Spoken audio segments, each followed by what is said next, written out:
Yep, they're off, and a very tight start. Who have we got? So Jean and Hector battling it out by the looks of things.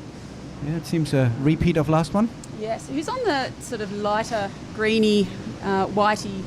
That's sort of the Still inside of the green kite, so it's Yes. either Oscar or Jake. Oh, and Hector's excellent. dropped the tack. Oh, so no. He has too. yeah, it's unusual. It but just goes to show just how challenging these conditions are. When That's you've right. got the top rider in Australia dropping tacks, Yep. it's challenging. So it reinforces what we said earlier. Hector comes from Perth, flat water, very similar conditions. If you get a chance to kite in this, you're really honing your skills. Yeah, and that's the thing. You know, you have to be able to kite in anything that you'll be racing in, and lots of stories of people that just train on flat water lakes. The minute you introduce swell, it can be very challenging. So. So beautiful angle from here. Sorry, Lisa. No, go. Green kite on the right-hand side. Big lift, or just really shorten his angle towards the mark. So Oscar will come out a long way ahead here, if that lift holds. Yes. So yeah, I But think Jean, coming back at him hard is Jean. yeah, Jean did exactly what Mike said he would do. He started going over to the right to see if he can get an advantage there. Yeah. But Oscar must have picked something up on the left there. It looks like he's in slightly more pressure. Bit pressure. Definitely angle has come down. So yeah, he's in controlling position though, and when he tacks across onto the ley line now, he's in starboard and controls the fleet. And Hector's made up ground. He's still behind, but he's pushing. He dropped the tack, so this is my heart's beating a little faster. Sorry, I'm a bit biased there, but Congratulations, he's in the lead. It's he's exciting. All his training, all his hard work in the gym, and he has he's battled with the fact that he can't train as much as he wants to. Of course, it must have been weather. so hard through COVID as well. And he's in year 12, wants to do well there as well, but solid tack, call it pressure tack, need to make that one. Yeah, that is a pressure tack. Hitting that ley line is so critical at this point. Yep. You don't want to be making any mistakes. Yep. And at the moment he is racing clean, which is just what we want to see. He's about to send it around this mark. Beautiful rounding. Unfortunately here the white kite will come into play, so the gap is reasonable size. So if Oscar can keep this gap downwind, he might stand half a chance, but here comes Jean. You watch this. Looks like Troy's having some Big difficulties. Yes, this is going to be a very interesting reach. So expect that this gap will close. The white and the red kite will be very close to the green kite, but Looks like John's taking a deeper line. that's right, that's where the ozones come into play. They love going deep downwind. Yeah, yes. And Oscar's picking a slightly higher but faster track. And you can see just the pattern on the water. I don't know how it's coming up on the live stream, but you can just see how gusty it is. Here comes a pressure jibe. So this one Oscar needs to pull off. You will see the green kite go up. Yeah, it looks Change like feet. Jean is really flying now. Here yes. goes Oscar, so changing over to port, and Jean will dive in there. Oscar knows this. Lovely jibe. Yep. Pulled it off, but Jean will duck in there, and he's on starboard, so he's got right of Well, way. it just goes to show, like you were saying about the ozones, just that to be able to go that deep and make up that ground. If you want to compare it to in Formula 1 races, but he's got more horsepower downwind. That's exactly right. But I stand corrected. Oscar's holding the lead. He is. Look at this. What a race. Maybe he jibed into a big gust and goes deep now, so I can promise you his heart will beat a bit faster because he didn't think that he could. I get the feeling, to Jean. Kai, that you are racing with Oscar. I am every minute, absolutely. Nothing more frustrating than sitting on the shore not being able to do anything about it. Oh, But yeah, he's well, this is so exciting. What a race.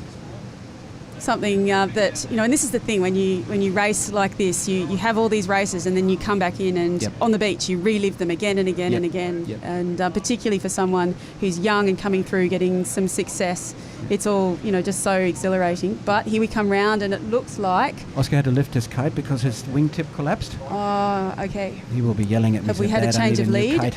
It looks like Jean might be... Yeah, Jean is certainly in the lead now. Oscar had a little technical issue, but here he goes, comes taking across. It's a fantastic drone shot. You can just see the swell lines, and you don't really get a... I mean, when you're looking at that from a drone, it must be quite magnitude bigger, order of magnitude bigger on the water. Yeah. But this is invaluable stuff for a young rider, being exposed to world-class athletes, picking up every last little advantage he can. Jean and Hector stay with us at the moment, and you should hear those guys talk at night. You know, how do you do this, and how do you do that, and how do you trim this, and how do you trim Fantastic. that? So yeah, it's been very interesting to watch. And those friendships will stay. You know, that for me has been the thing that I've taken away from this sport. Yes. Has been just that camaraderie. Yes. You know, I've had so many nights in a pub with kite tangles, untangling, you know, sort of other people's lines and just laughing and, you know, great stories and great relationships with people from all over the world. Yeah.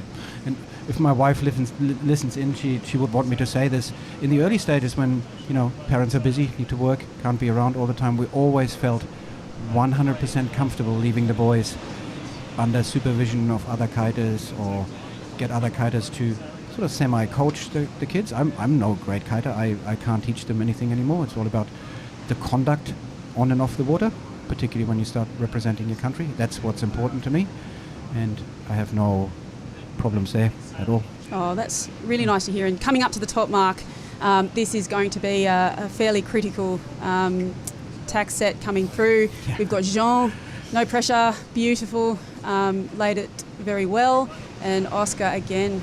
They're really Solid but tack. yes, but also I think he judged it slightly better. So, but still, and now we'll see that gap probably open. Hector still in the mix. Yep. So what a close race. I think the one to point out now is green against red. So the national champion in third spot under the red kite. An exceptional downwind sailor, this angle. Yeah, again, Hector had a crash early on, and he is now really trying to push to get back in, hopefully to second. It's going to be a tight race. Yep. I would not be surprised if Oscar drops a maneuver here, because he feels the pressure from behind, and he's so keen to show these boys what he can do. I mean, look, you know, just to be able to hit everything with this pressure in these conditions, these, you know, really goes a long way to showing the calibre of these riders. Again, looking at Hector there, it's a fine point, but his kite was up high in the air for a very long time rather than coming straight back down to load up power, which means he's struggling with his foil. And the cause for that can only be one thing, and that's the swell. Yep. Hector's not used to the waves. Big crash there from Jalen, disconnected from his board. And Jalen is someone who I've not grown up, but raced against lots in Formula. Someone who I, just wish all the best to today. He's just a fantastic ambassador for the sport. Yep. Races really hard, but he's just, so lovely to have on the beach. Always happy. Yes. Are we going into the finish here? We do go in the finish here. And here we go. If Oscar holds this one. Oh, great drone shot. He might even be... give me another 10 seconds and we got a series here, Lisa. Dream come true. If only I had some champagne, I could pop it with you. Oh, there was plenty of red wine last night, let me tell you. Oh my goodness. Yeah, getting the wingers out. No, it's been a great day, and here we come, coming into the finish. We've got the white kite of Jean coming through, African champion. I'm keen to have an interview with Jean at the end of it, because I think he would have expected to be further ahead, to be honest, listening to the commentary at night. He felt very comfortable here, so I'm sure he's battling with the swell a fair bit too. Sure, everybody is. It's but as you say, it's just, this is interesting, just up at the top mark. Who's on the black kite? Yeah, that's... Let me just see the tip of the Craig, ring. maybe? I think it might be Troy, poor guy. Called a jellyfish. Yeah. If you get hit by a big gust and your bridles are not perfectly tuned. The kite, it's Troy. And this is the thing, if your kite goes down, when you're racing on this equipment, you don't have very long before it starts to become a sea anchor. Yeah, so right. You're under a lot of pressure to set it out, to relaunch it. Usually they go for the reverse launch. It can be very stressful. Very pleasing. 2 jet skis right there. Beautiful. Support straight away. These guys. Just what you want to see. Stellar job. Lockie Lam, Hayden Johnson, and Manny Blanche, our 3 local jet ski pilots. Manny is another, sort of racer he's been around for a long time. And coming through on these sort of maroon and pink or orange F1s. Who have we got riding? I struggle a little bit. The only way I can make it out is that Riley is our female entry. Riley Yes. Sinclair, Noosa Yacht and Rowing Club, and I think she represents the Catharaba Sailing Club as well. I can only tell from her stance because I've been watching her a lot, and Dan is flying a yellow helmet. So Excellent. that So helps we've got with the Riley Sinclair. about to, just Yep. making attack. Beautiful. Go, Riley. Both of these guys exceptional laser sailors, so very experienced sailors, if you like. And Dan decided to purchase a new foil. I'm not sure if I pronounced this correctly, but it's something Tahuka. It's something? Taroa. Takaroa or Taroa sword. It is a registered foil, so Very you would be allowed to use these at Worlds and Olympics. And it takes a long time to get used to a foil like that. So Yes. I made this excuse up for you, Dan, if you listen to this later. Well, this is the thing, where your skill level is. If you, you could be on a really fast piece of kit, but you drop one tack, one jibe, and suddenly you find yourself at the back of the fleet. And to have a good race, everything has to come together. Yep. In conditions like this, it's very challenging, which is why we're seeing close racing. That's right. Ryan, so if we look out across the ocean now, a very interesting piece of weather insight. So we had this big cloud go over us, pushing a lot of air, so you can see a dark patch coming across, plenty of wind, and unfortunately, very little behind it. Yes, it's it actually looks quite glassy. So this will be... Well, we've got 3 races in. Can I go home now? Oh, hey, congratulations. Great effort. And, it just, especially missing out on the first 2 days, and it is just the gauntlet you run when you have a kite event.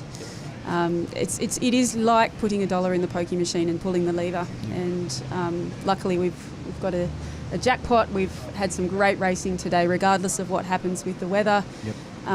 But also it is, having been on the racing side of it, for the riders looking out and just seeing that patch coming through, they're so far away from their equipment. Normally you'd be thinking about gear changing. Do I go, up a kite size, just to be able to deal with it? There's so much involved in just your setup, thinking about what you leave the beach with. That's right.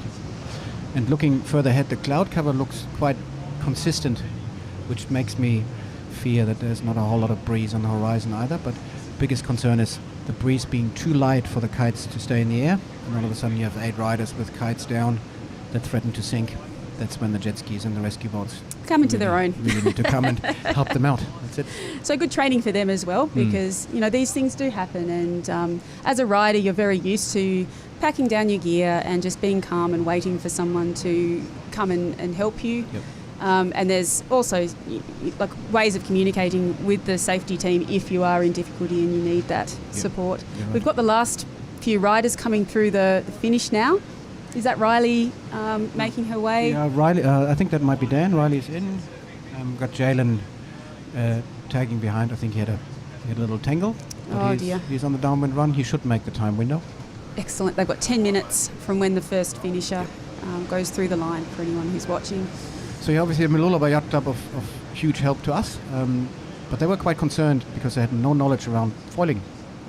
So these guys have gone as far as, Kai and Mike, could you please come down the weekend before and teach us about kiting? So we dragged kites and wings and foils down to the yacht club and practiced some landings and went through rescue procedures, etc., etc. So volunteers were lining up for that. So words are not quite enough to express gratitude. No, just it really does to pull off an event like this. There's a lot of people doing some very hard work behind the scenes, from the people that are on the committee boat running the starts, to the people who are marshalling on the beach, to the people who are just in charge of logistics, making sure the timing goes seamlessly, supporting the riders, to all the parents who've made the effort to come down and support their like the youth, the young riders here today, to all the people that have given their time, to all the volunteers with this live stream. I think you can agree we've had some pretty magic shots. We've been very lucky. And council is very keen to learn as well, because they're obviously faced with this new sport, new technology, new logistical hurdles around it. So I had a long chat to a counsellor day before yesterday, and yeah, they're very receptive to input. Well, I think it just takes, you need to see the sport to really get the passion for it. And once, hopefully seeing this event, and also, just for those people watching, Kai, you've been the main organiser, and, I know Gabby, your lovely wife, has done, some amazing things from a holistic organisational graphic design, everything. It takes a lot of effort to pull something like this together. So, to you and to Gabby, thank you very much. We're very kind to say that, but it is a big team effort. So, there's a huge committee sitting behind it. Your husband, Mike, of course, don't want to exaggerate, but hundreds of hours certainly have gone into it. A million phone calls, lots of paperwork, permits, insurance, etc., etc. No, and hopefully this is something that this really is a first of type event here. Yep. Something that we can then replicate and get some more opportunities happening at this level for these races. And these waterways are not new to world class events, actual world championships, all sorts of ocean races coming through here. So it is used to it. We just haven't seen a whole lot of it in the last decade or so. So yeah, super excited to be part of the reinvigoration. Excellent. Of sailing on the coast. And especially, when you look at these times that we've had with COVID and, just with racing around the world, it must have been very challenging for competitors just to get out and to train with the people they need to train in the locations that they need to train in. Yep. So it's going to be quite exciting when you've particularly had these, I guess, microcosms of people training, and then suddenly we're now starting to see all the events happening, and, it's going to be exciting to see who's in the lead. So obviously border closures were a huge hurdle. When the Western Australian border opened on the 3rd of March, if I remember correctly, the national championships were put on the 4th. So all of a sudden, kiters and their families were scrambling for flights, contemplating driving across. Oh my goodness. But it's worked out fine. There's one winger way out of the point. Two actually. Going to New Zealand by the looks. So a light blue one and a dark blue one. Shows you how light the breeze is. They're both down, so they are now in the patch that we saw coming. And this is the thing, when you have a foil, there's not too much friction through the water. You can actually generate apparent wind by pumping the wing, so when it's in, when you don't have people up on the foil, that it is very light, and that wind shadow is coming through for the kiters. Yep. So that's going to be quite interesting. So Michael Reiner, our PRO, or Principal Race Officer, the man that makes the final decision to race or not race, he has a tough choice to make now. He obviously wants to give the riders as much as exposure as possible, to get as many races done as possible, but at the same token he will look south and see, there's a bit of a glassy patch coming, we've got 3 in, should we call it? I wouldn't be surprised if the phones start ringing and say, what do we do? What do we do? And it's so interesting to think of it from the perspective of everyone. You've got the race organisers, but also from the riders. I remember one, I think it was a Sail Melbourne, where we got off the beach and the wind just, it died. And of course our kites went down and they were really hard to relaunch, and the committee went ahead with the race. And I remember, I'm normally very, very calm and drifting past the start boat, asking them to show me their 6 knots. Yep. There's certain rules around that say you need to have a certain amount of wind over a certain period on average, and if kiters go down and can't make it work, they question decisions. And these guys are faced with some tough ones. There's stakeholders to be appeased. There's lots of money in it. There's obviously riders that have come from all around the country, at times international riders, and they want to make it work, so they're caught between a rock and a hard place at times. Yeah, and for the riders' perspective, you're trying to get a series, and at this point we've got 3 races out. They can't drop a race, so every result is important for that final score. Yep. So it's really, they, to not get a start away because of the wind conditions, it can be, quite stressful. But I think I stand corrected a little bit. See that yacht bobbing out, that yacht with a mast but no sail on it. She looks like it's on the line between gust and lull. It started filling in again a little behind it. So the wingers will have a tough time of it. But I think the kiters might get another one or two. I think we're going to see up and down. What we normally see with these conditions is that the clouds can bring light patches, but it's not too long before the breeze fills in behind. Yep. So I think we're going to see, it was gusty before, and I think it's going to be very gusty. And that means while there mightn't be, sort of the critical kites dropping out of the sky scenario that we were anticipating, it can be, in terms of managing the power through onto your board with the swell, it can be really challenging for our riders. And again, we might see some people dropping tacks and jives that, you can imagine going through a jibe and a gust hits. Yep. It can send you. It's like going around a corner with a car and hitting an oil patch or something like that. Maybe that's the closest we can compare it to the general public. It's so many times you end up coming off at speed and just wondering what happened. Yep. Well, I don't have as much experience as you do, but I think I must be the world champion in crashing. No, you go well. I've seen you, particularly winging. The winging is awesome, yeah. Suits my age better.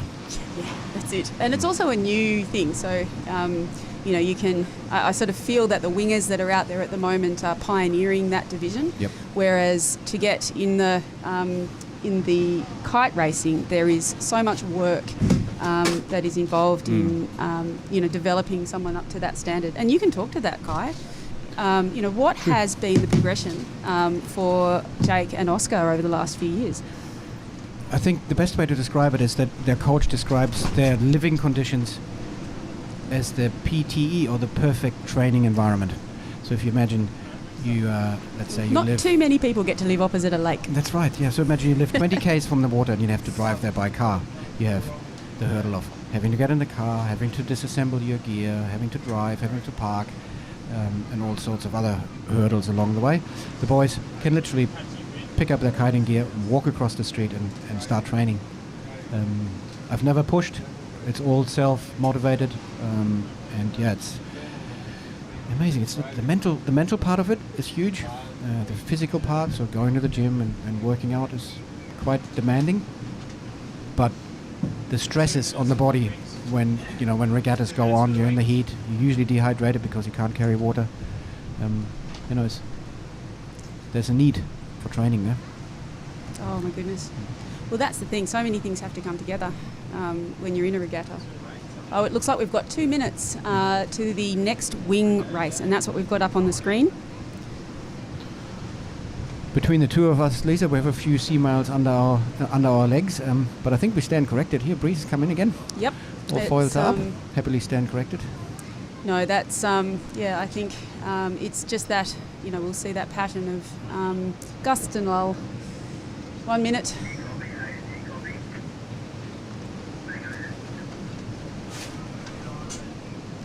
It's just quite difficult for us with the glare on the screen to see who's lining up in what position.